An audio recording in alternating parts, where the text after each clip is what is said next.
മലയാളത്തിലെ മെഗാസ്റ്റാറുകളായ മമ്മൂട്ടിയുടെയും മോഹൻലാലിന്റെയും ചിത്രങ്ങൾ ഒന്നിനൊന്ന് മെച്ചമാണ്.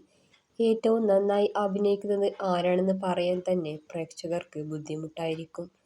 അത്തരത്തിൽ മെഗാസ്റ്റാറുകൾ ഒരുമിച്ചഭിനയിച്ച ചില ചിത്രങ്ങളെ പരിചയപ്പെടാം. ഊതിക്കാച്ചിയ പൊന്ന്, ശങ്കർ, പൂർണിമ ഭാഗ്യരാജ് തുടങ്ങിയവരാണ് ചിത്രത്തിലെ മറ്റു താരങ്ങൾ. സിന്ദൂരസന്ധ്യയ്ക്ക് മൗനം. 1982 ചിത്രം പുറത്തിറങ്ങിയത്.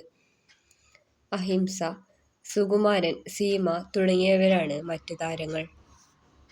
പടയോട്ടം 1982 പുറത്തിറങ്ങിയ ചിത്രം. ശങ്കർ, മധു, പൂർണിമ, പ്രേം നസീർ തുടങ്ങിയവരും ഇതിൽ അഭിനയിച്ചിട്ടുണ്ട്. എന്തിനോ പൂക്കുന്ന പൂക്കൾ.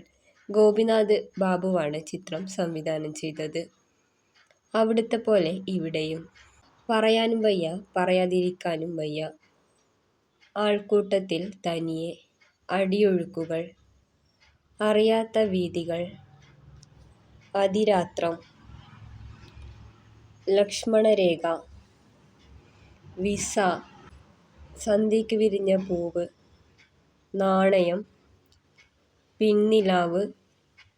ചക്രവാളം ചുവന്നപ്പോൾ. Gandhinagar second street. ഹരികൃഷ്ണൻസ്. നരസിംഹം. 2020. രണ്ട് മെഗാസ്റ്റാറുകൾ ഒരുമിച്ച ഈ ചിത്രങ്ങളിൽ നിങ്ങൾക്കിഷ്ടപ്പെട്ട ചിത്രം ഏതാണെന്ന് കമന്റ് ചെയ്യൂ. നിങ്ങളുടെ പ്രിയപ്പെട്ട സിനിമ, സീരിയൽ വിശേഷങ്ങൾ അറിയുവാനായി ഈ ചാനൽ സബ്സ്ക്രൈബ് ചെയ്യൂ.